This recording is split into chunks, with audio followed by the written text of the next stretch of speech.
dia bersyukur dan dia beriman.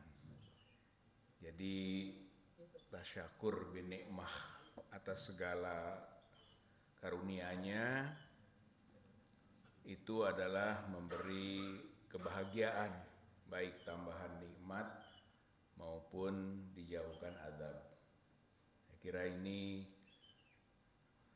tabsyir ya, kebahagiaan, kabar gembira bagi kita sekalian, sehingga dalam situasi apapun kita selalu mensyukuri karunia Allah Subhanahu wa taala tersebut. Yang kedua, kita di waktu subuh ini harus memiliki orientasi ya, kehidupan beragama yang dalam, yaitu selalu mengingat kehidupan akhirat. Man asbaha wa hamuhu dunya falaisa minallahi fi syai'in. Wa man lam yahtamu bil muslimina falaisa minhum. Barang siapa seseorang yang bangun pada waktu subuh dan orientasi saat subuhnya itu pada masalah-masalah dunia, falaisa minallahi fi syai'in, maka dia tidak akan ada hubungan dengan Allah dalam segala sesuatu. Jadi silaturahim, hubungan baik kita dengan Allah ditentukan pada waktu subuh.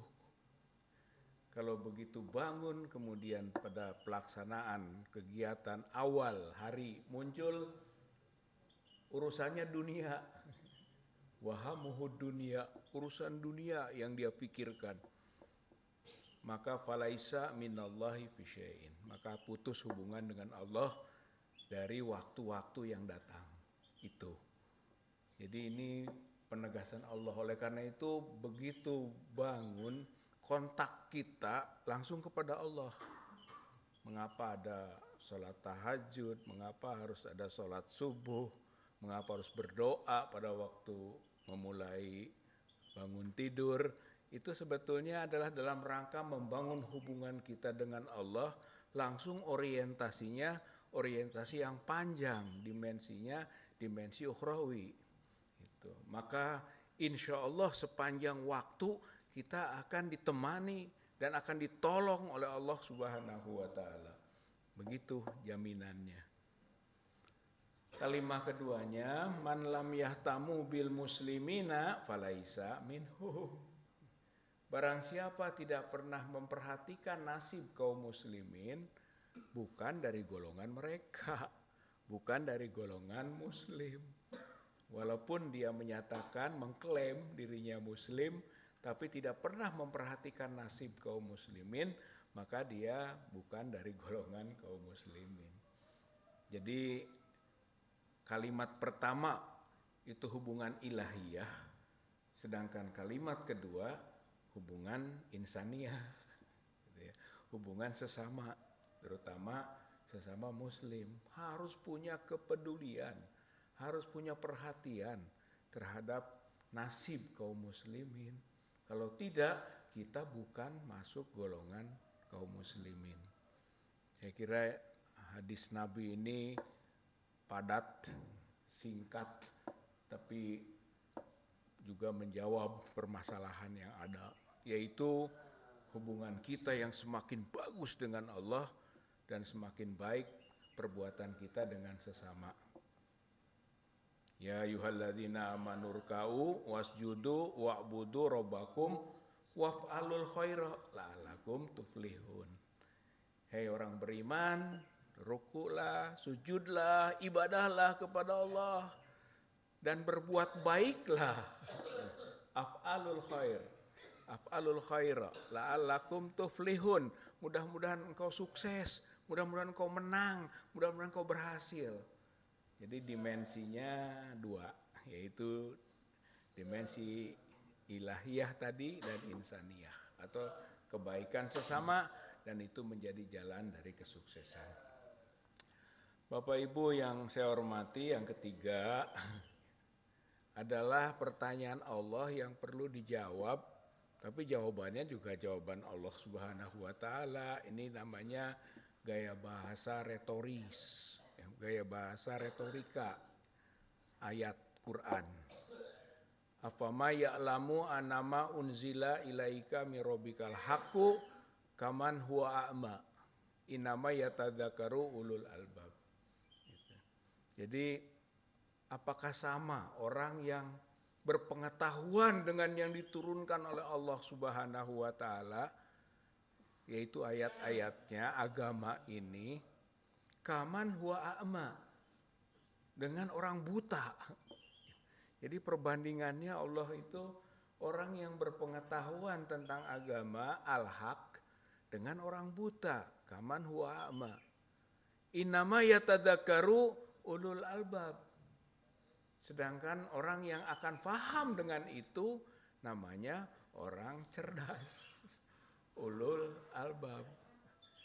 Ini yang disebut kecerdasan dalam konteks beragama. Alladzina yufuna bi ahdillah wala yanqudunal misak. Walladzina yasiluna ma amarallahu bihi ayyusalla wa yakhshawna rabbahum wa yakhafuna su'al hisab. Jadi orang yang cerdas dalam beragama itu adalah orang yang menunaikan janjinya kepada Allah. Berkomitmen, kemudian dia merealisasikan komitmennya kepada Allah. Yufuna bi ahdillah wala yanqudunal misak. Dia tidak mengurai janjinya itu. Alladzina yasiluna ma amarallahu bihi ayyusalla, menyambungkan apa-apa yang diperintahkan untuk disambungkan. Dan perintah itu perintah Allah, itu namanya silaturahim. Jadi orang yang cerdas itu orang yang akidahnya bagus, lalu dia gemar bersilaturahim.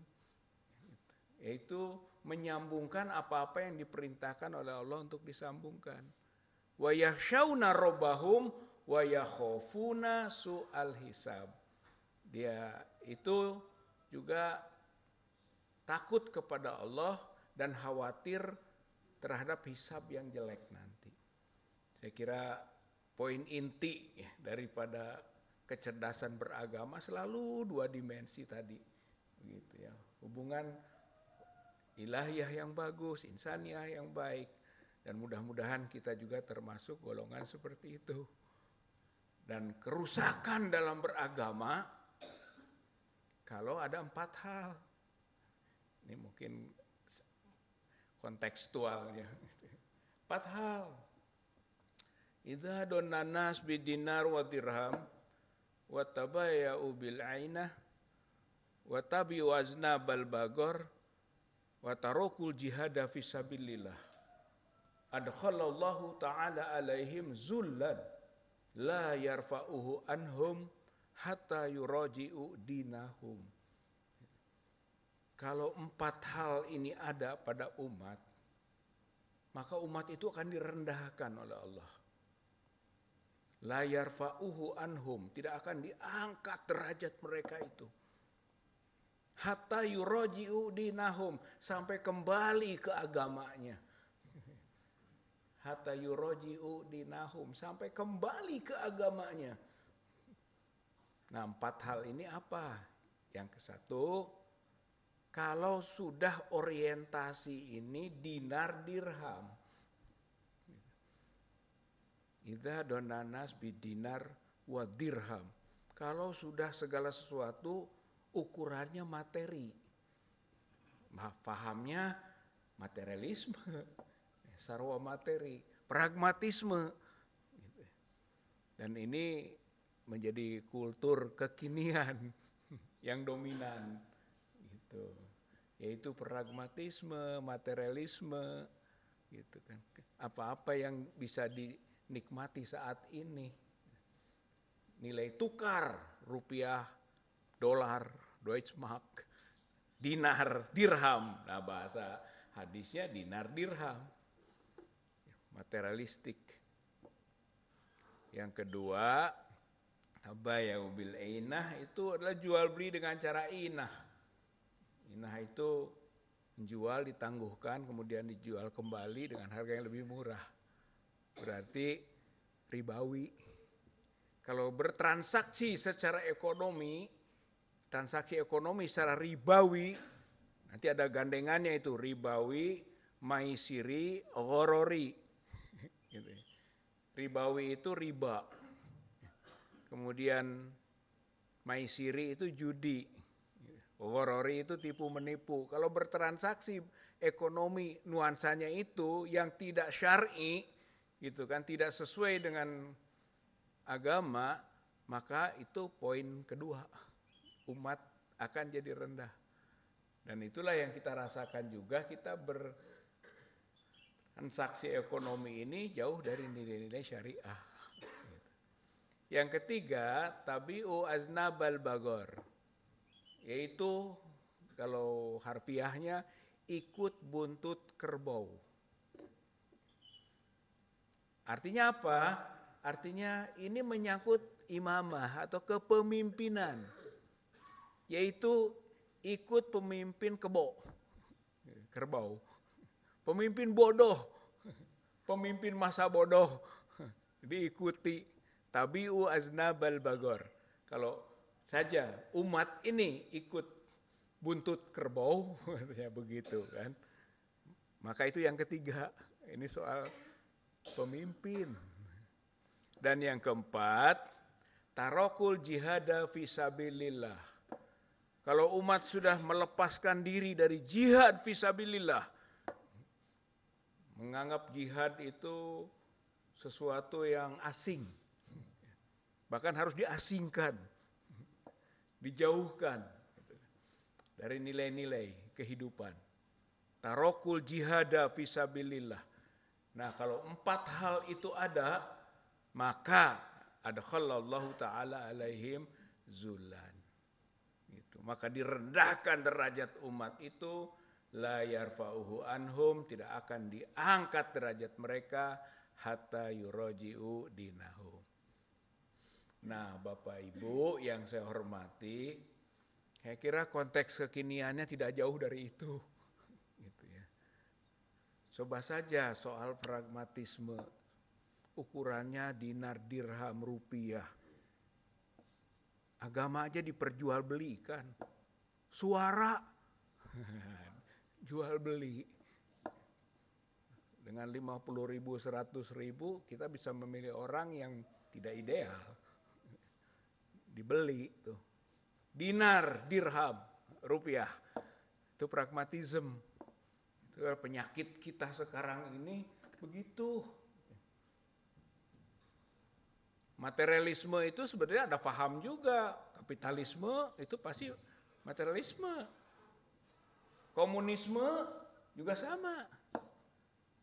Dan komunisme itu menghalalkan segala cara menjauhkan agama dalam kehidupan bermasyarakat, bernegara. Dan sekarang sebetulnya nuansa komunisme ini terasa. Di UI ya kemarin diskusi kan punya komunitas namanya UI Watch.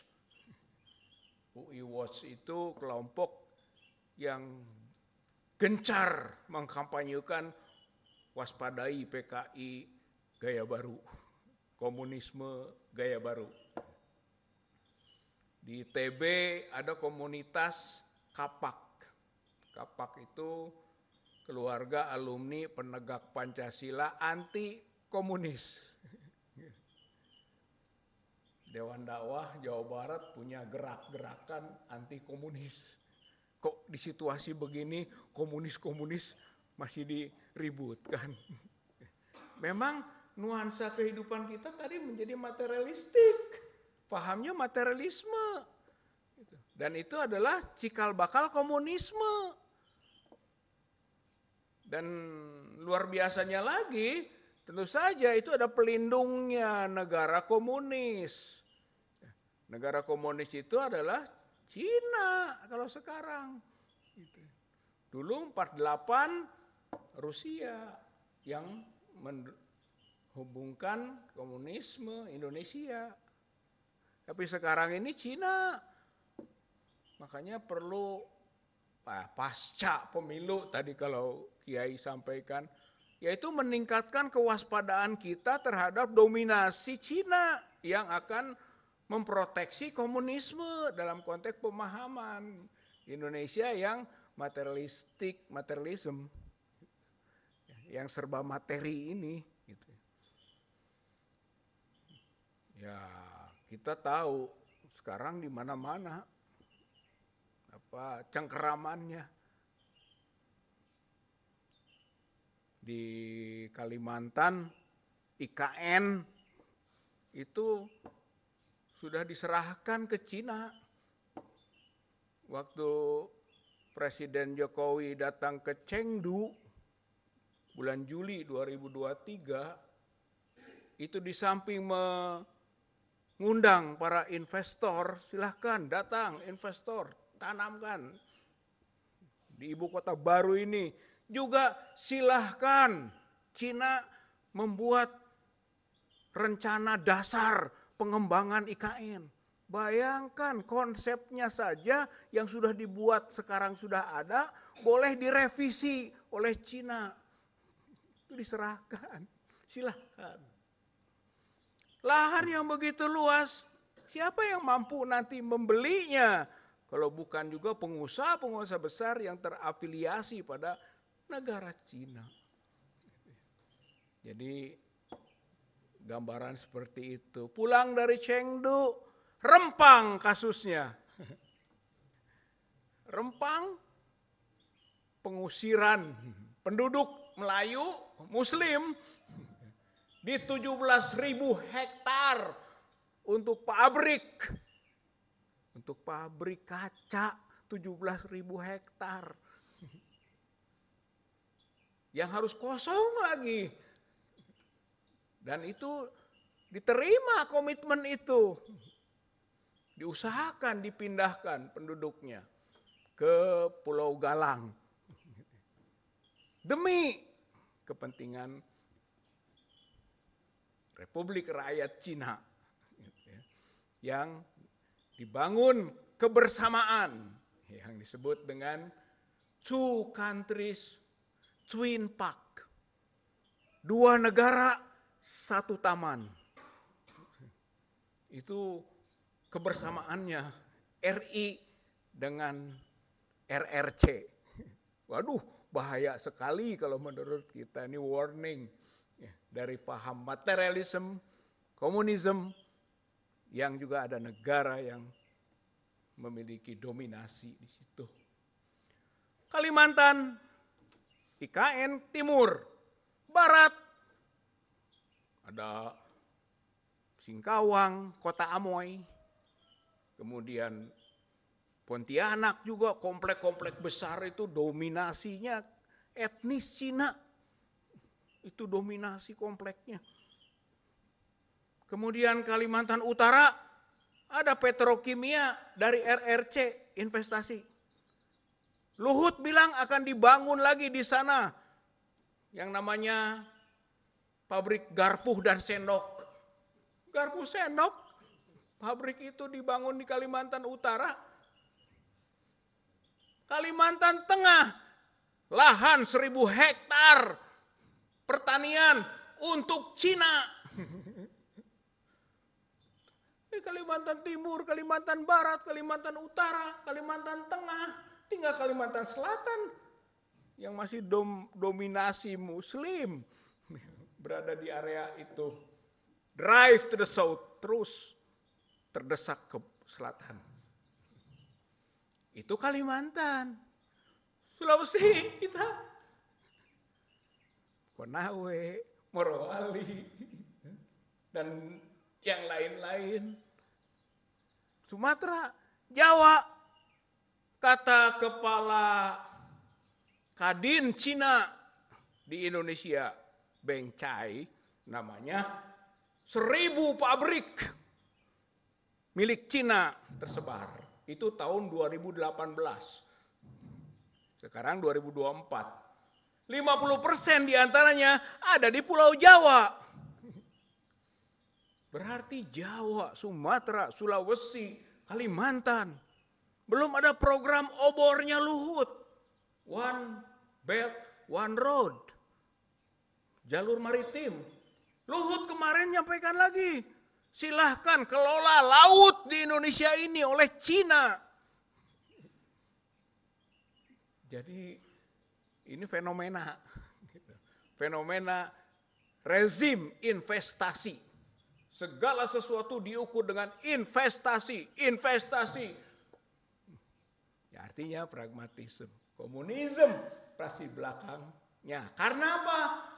Baru terjadi di negeri ini, bapak-bapak, ibu-ibu, Partai Komunis Cina datang ke Istana Negara. Di rezim ini.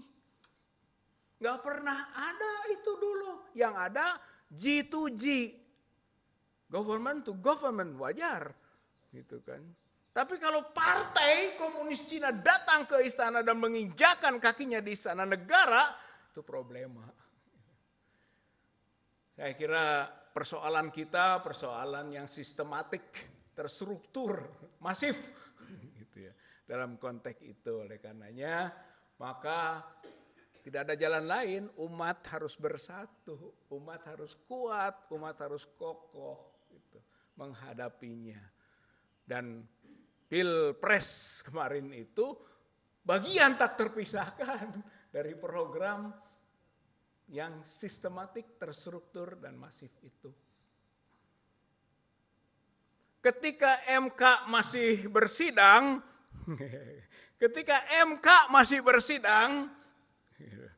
ini Menhan dipanggil ke Cina. Dipanggil. Karena itu diundang bahasa lunaknya. Tapi prinsipnya, kikinya panggil. Dan itu menteri, masa menteri dipanggil sama presiden? Sudah dalam posisi sebagai jabatan tinggi puncak presiden. Dan berpengaruh tentu saja terhadap putusan MK. Jadi ada kelanjutan dan memang komitmennya melanjutkan komitmen Indonesia, Cina yang dibangun oleh Jokowi pada masa awal. Two countries, twin park.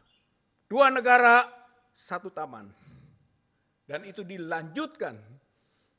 Oleh karena itu tentu saja ini menjadi tantangan katakanlah bagi umat, bagi rakyat Indonesia untuk memaksimalkan ikhtiarnya bersama-sama. Yaitu tadi gitu kan, bahwa jika sudah orientasinya investasi, pragmatisme, uang, dinar dirham, rupiah dolar, rontok itu kewibawaan dan kejayaan. Dalam konteks keagamaan. Begitu kalau Nabi sampaikan. Nah yang keduanya itu soal transaksi ekonomi yang tidak berbasis syar'i. Atau sekularisme. Sebenarnya memilah-milah urusan agama dengan urusan selain agama. Kalau masjid beragama, di luar, di kantor, di pasar, di tempat kuliah, kita bebas agama. Nggak ada Allah di sana. Allah hanya ada di masjid. Sekular itu namanya. Pilah-pilah, pisah-pisah. Tidak ada sumuliyah, tidak ada satu komprehensivitas kesatuan dalam konteks agama. Itu yang kedua. Dan yang ketiga, tadi soal kepemimpinan. Umat Islam ini harus memproses kepemimpinan yang makin baik. Soal imam saja, itu kan pilihan berdasarkan kapasitas. Tidak sembarang, silakan Anda lebih paham, bacaannya bagus, hafalannya banyak, silakan. Kiai apa tidak memberi warna itu, gitu ya, silakan. Imam, dan harus itu ditaati. Kalau kita sudah memilih pemimpin berdasarkan kapasitasnya ditaati. Tapi pemimpin itu nggak boleh batal. Kalau imam batal harus diikuti atau tidak? Tidak, nggak boleh makmum, batal makmum. Kalau imam batal, sudah terasa batalnya itu, dia masih terus memimpin, nggak boleh ikut. Gitu. Dikritik, subhanallah, atau dikritik dengan bacaan pelurusannya. Kalau sudah dikritik nggak mau juga mentaati, apa yang harus dilakukan? Ganti imam. Itu aturan dalam Islam. Imam ganti. Yang di belakang imam maju. Imam yang sudah batal harus keluar. Kemudian bersuci lagi. Dan jadi makmum. Bukan jadi imam lagi. Nggak ada imam abadi. Dan ada periodisasinya. Ada masanya. Memimpin wajib saja diikuti saat sholat wajib, sholat fardu. Tapi kalau sudah sholat sunat, apa harus diikuti terus? Enggak, karena ada periodanya. Itu soal imamah, kepemimpinan. Pemimpin bodoh disebutkan dalam hadis tadi, aznabal bagor, buntut kerbau, itu. Tabiu aznabal bagor, ikut buntut kerbau. Jadi tidak boleh kita, harus punya pemimpin yang kapabel, yang punya kapasitas, yang punya orientasi keumatan, mau membawa agama ini ke arah yang lebih baik. Saya kira itulah yang kita harus lakukan, dan itulah upaya-upaya maksimal masyarakat, umat, dan rakyat. Itu kepemimpinan. Jalannya apa? Jalannya jihad. Makanya yang ketiga, tarokul jihada fisabilillah, yang keempatnya. Tarokul jihada fisabilillah. Kalau umat ini sudah menjauhkan dari jihad fisabilillah, maka itu juga jadi elemen keempat, kerontokan. Nah, jangan sampai kita jauh dari ini. Hal adulukum ala tijarotin tunjikum min azabin alim. Tu'minuna billah wa rasulihi wa tujahiduna fisabilillah. Dzalikum khairul lakum in kuntum ta'lamun. Dzalikum khairul lakum in kuntum ta'lamun. Itu adalah hal yang terbaik bagimu kalau engkau tahu. Yaitu iman kepada Allah, iman kepada Rasul, dan berjihad fisabilillah dengan harta dan nyawa. Bahasanya, pertanyaannya, hal adulukum ala tijaroh tunjikum min adzabin alim. Itu bahasa Allah dengan bertanya, tapi Allah yang menjawab sendiri. Dan jawaban Allah adalah penegasan. Maka solusinya, ruhul jihad umat ini harus dibangkitkan dan harus kuat. Amar ma'ruf nahi munkar, kemungkaran tidak boleh dibiarkan. Kezaliman tidak bisa dibiarkan. Kezaliman yang dibiarkan menyebabkan musibah, menyebabkan azab dari Allah. Bukan hanya yang berbuat zalim, tapi yang membiarkan kezaliman itu pun akan mendapatkan azab dari Allah Subhanahu wa taala. Nauzubillah min zalik. Oleh karena itulah solusi yang kita maksudkan tadi, jihad fi sabilillah. Karena umat butuh itu. Bapak Ibu yang saya hormati, alladzina ibtigha'a wajhi rabbihim wa aqamu shalah wa anfaqu mimma razaqnahum sirran wa alaniyah wa yadra'una bil hasanati sayyi'ah ulaika lahum uqbadar. Di konteks ayat tadi rangkaiannya gitu kan. Mereka yang sabar mengharapkan rahmat Allah. Sabar ala ta'ah, sabar alal maksiyah, sabar alal musibah. Jadi sabar menghadapi, menjalankan ketaatan, sabar juga dalam menjaga dan tidak masuk dalam ruang-ruang maksiat, sabar menghadapi musibah. Maka berikutnya sabar.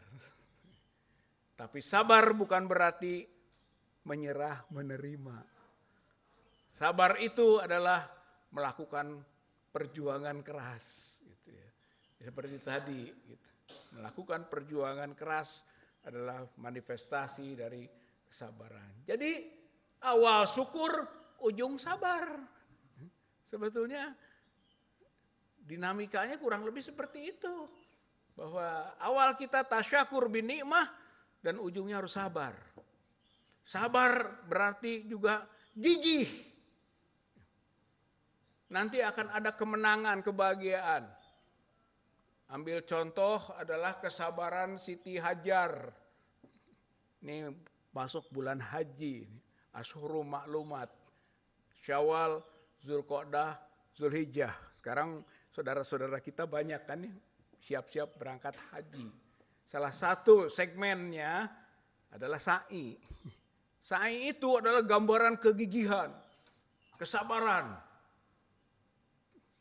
Ketika Siti Hajar membutuhkan air untuk putranya, dicari air, naik ke atas bukit Sofa, ke bukit Marwah, berjalan, turun, lari, naik lagi, terus 7 balikan. Di satu balikan Sofa Marwah itu sudah tahu tidak ada air. Yang dicari air. Dari Sofa ke Marwah tidak ada air. Tapi balik lagi dari Marwah ke Sofa. Mencari air itu tidak ditemukan juga. Balik lagi Sofa Marwah. Balik lagi Marwah Sofa. Balik lagi Sofa Marwah. Baru yang ketujuhnya ada air. Tapi hebatnya air itu bukan di mas'a, bukan di tempat sa'i. Air itu adanya di kaki Ismail. Yang dicari, ditolong akan kebutuhannya, putranya. Di situ air keluarnya. Kemana-mana air itu bergeraknya. Maka Siti Hajar berlari, lalu dikumpulkan air itu. Zam, zam, zam. Jadilah air Zam-Zam. Apa hikmahnya? Hikmahnya itu adalah perjuangannya luar biasa, sabar. Sudah tahu tidak ada sesuatu, terus dilakukan. Di samping larinya gesit, juga gigih. Tapi nanti kemenangan didapat. Dan kemenangan itu dekat. Makanya nasrum minallah wa fathun qarib. Gitu. Pertolongan itu datangnya dari Allah. Dan kemenangan itu dekat. Seperti dekatnya air di kaki Ismail alaihissalam. Nggak jauh, nggak jauh.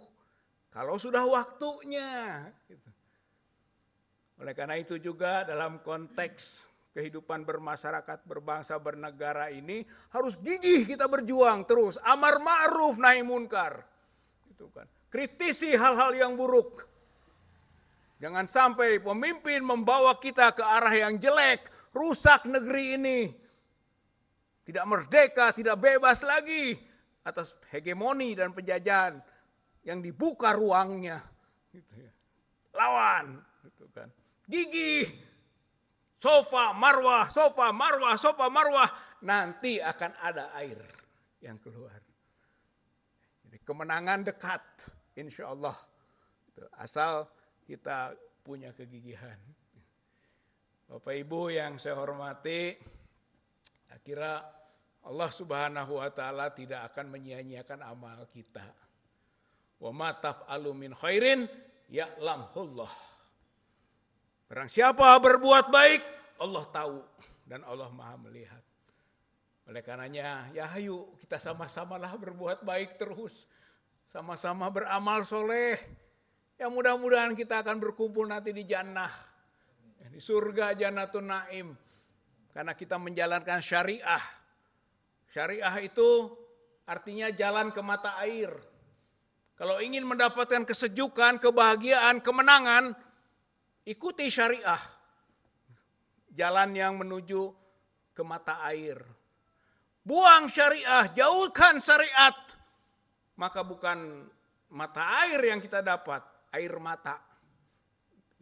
Kebalikannya. akan kita dapatkan. Penderitaan, kepedihan, kesusahan, kemiskinan, ketidakadilan, ketertindasan, itu akibat tidak pakai syariah. Tidak sesuai dengan jalan yang Allah gariskan. Kita bikin jalan sendiri, hawa nafsu yang diabdikan, maka air mata kesananya. Jadi kalau saja kita melihat kondisi yang sekarang penuh dengan air mata, kepedihan, kesedihan, berarti kita jauh dari syariah. Mudah-mudahan kita kembali bersama ke syariat Allah, berbasis akidah, dan kita bangun akhlakul karimah. Insya Allah kuat umat ini. Persoalan kita sekarang ini bukan mereka kuat, tidak. Mereka itu tidak kuat. Yang ada kita lemah. Itu. Kalau kitanya kuat, insya Allah perubahan bisa terjadi. Kesuksesan, kemenangan bisa kita dapat. Tapi kita harus gigih. Ingat, Konstantinopel jatuh 1453 miladiah. Tapi sejak zaman Rasulullah sudah diprediksi. Dan sahabat Rasulullah, Ayyub Ansori, sudah ikut menggempur Konstantinopel. Bayangkan berapa ratus tahun Konstantinopel digempur terus menerus. Tidak bisa jatuh, benteng itu kokoh sekali. Baru Al-Fatih bisa menerobosnya. Berarti tadi kegigihan dalam berjuang itu penting. Tidak putus asa, tidak mudah belok. Jangan sampai kita, nah ini yang terakhir, mudah belok mengikuti yang menang. Kadang-kadang begitu Pak, ini menang, kita harus ikut dengan yang menang. Itu namanya kelelawar. Kelelawar. Nah, bagaimana? Kelelawar itu begini. Kelelawar itu berada pertamanya dalam komunitas burung. Karena dia bisa terbang. Bareng-bareng. Terbang kan, komunitas burung dia. Tiba-tiba burung itu bertarung, berperang melawan binatang buas. Menang binatang buas. Si kelelawar pindah ke komunitas binatang buas. Saya ini kan lihat katanya kuku-kuku saya. Lihat moncong saya gitu kan. Moncong saya, kuku saya ini sama dengan komunitas Anda, binatang buas. Pindah dia. Perang lagi. Yang menang burung. Balik lagi itu. Ikut yang menang burung. Kan saya punya sayap. Gitu ya. Kaki saya 2. Sama dengan Anda. Ikutlah pulang membawa kemenangan. Karena yang menang burung. Persoalan muncul bapak-bapak ibu-ibu. Ketika damai. Binatang buas dengan burung damai. Bagaimana itu? Kelelawar sekarang tidak diaku. Iya. Di sini disebut berkhianat ke sana. Di sini berkhianat ke situ. Maka dia menyendiri. Makanya apa hikmahnya kelelawar berada keluarnya malam hari. Karena malu. Gak punya harga diri. Dan dia kalau diam di atas pohon menutup sayapnya, mukanya. Ya, apa kita mau jadi kelelawar? Mudzabdzabina baina zalik. Itu adalah kualifikasi munafikun. Mudzabdzabina baina zalik. Jadi diantaranya bulak-balik. Tergantung siapa yang menang. Nah ini bahayanya situasi sekarang ini. Yang menang ini. Kemarin saya dukung ini. Sekarang menang ini. Ayo pindah dukung yang menang. Kelelawar yang gitu mah. Kampret. Itu gak punya pendirian.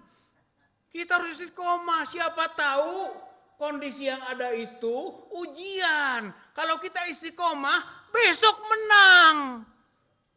Tuh, besoknya menang kita. Fathun qarib. Kemenangan sudah dekat. Tapi kitanya tidak sabar. Kitanya tidak istiqomah. Kitanya ikut-ikutan. Mana yang kita anggap menang tadi. Padahal kemenangannya duniawi. Orientasinya orientasi dunia. Nggak ada orientasi ukhrawi. Nggak ada keistiqomahan dalam konteks agama. Saya kira itu tantangan kita. Jadi insya Allah gitu kan. Saya kira Sultan Alauddin ini menjadi figur pejuang. Gitu ya.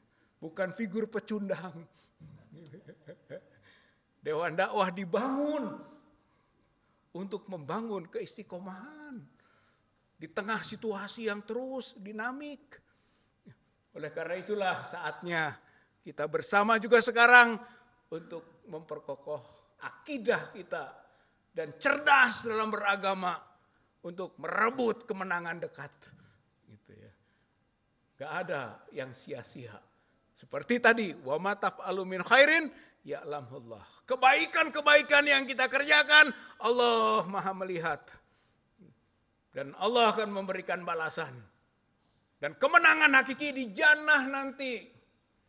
Maka ayat itu yang tadi dibacakan rangkaiannya surat Ar-Ra'd diakhiri dengan jannatu aden yadkhulunaha wa man salaha min abaihim wa azwajihim wa zurriyatihim wal malaikatu yadkhuluna alaihim min kulli bab salamun alaikum bima sabartum fa ni'ma uqbadar.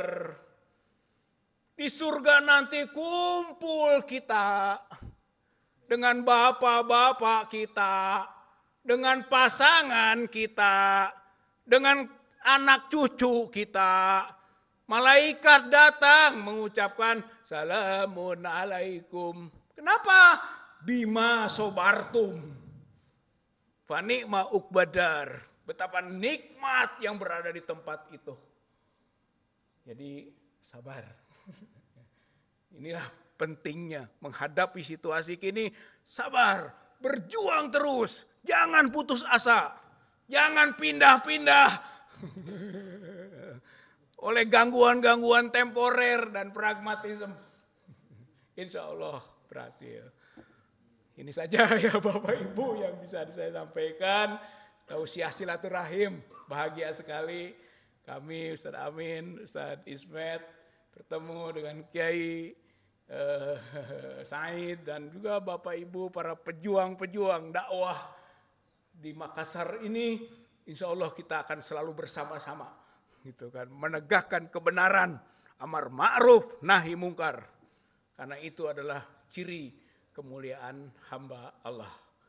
Kif duna ro'ika fil hayati mujahidan inal hayata akidah wa jihad.